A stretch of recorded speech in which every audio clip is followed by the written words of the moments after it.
United forum of all Adivasi organization Paschim Bangla রাজ্য কমিটির ডাকে 14টি আদিবাসী সংগঠনের সমন্বয় মঞ্চে পশ্চিমবঙ্গ সরকারের কাছে দৃষ্টি আকর্ষণ করার জন্য 8 জুন 2023 বৃহস্পতিবার সারা বাংলা বন্ধ সফল করুন। আদিবাসীদের সাংবিধানিক অধিকার কোথাও যেন খর্ব হতে চলেছে, তার এই প্রতিবাদে এই বন্ধ। আদিবাসীদের যে সাংবিধানিক অধিকার, সেই অধিকারের উপর যেভাবে আদিবাসীরা ইনভলভ হতে চলেছে, তার এই প্রতিবাদে এই বাংলা বন্ধ।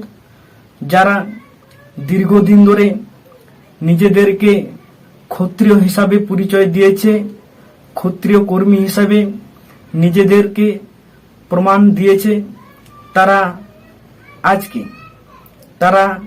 আজকে নিজেরা অনৈতিক বেআইনিভাবে আদিবাসী হতে চলেছে।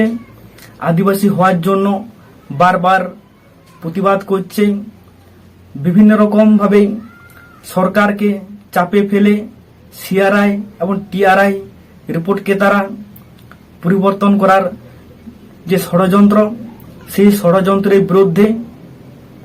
এবং আমরা কিছুদিন আগে লক্ষ্য করলাম যে ঝাড়গ্রামে অভিষেক বন্দ্যোপাধ্যায়ের নবজোয়ার কর্মসূচিতে পশ্চিমবাংলার আদিবাসী মন্ত্রী, বনমন্ত্রী মাননীয়া বীরবাহা হাঁসদার উপর যে কুর্মীদের বেআইনিভাবে তার উপর অত্যাচার, মন্ত্রীর উপর অত্যাচার, তারই প্রতিবাদে পশ্চিমবাংলা সরকার যাতে সিআরআই এবং সিআরআই রিপোর্ট, যে রিপোর্ট সার্ভে হয়েছে সেই রিপোর্ট তো ঠিকই আছে, অসুবিধা কোথায়? সেই রিপোর্ট যাতে বদল করা না হয় এবং জোর দিয়ে যাতে বদল করা, ডহর চেকা ঘাগর ঘেরা, বিভিন্ন রকম জোর করে যাতে সরকারকে পরিবর্তন করতে না হয়, তার এই প্রতিবাদে আগামী 8 জুন 2023 বৃহস্পতিবার united forum of Adivasi organization Paschimbangla রাজ্য কমিটির ডাকে সারা বাংলা বন্ধ সফল করুন। জোহার।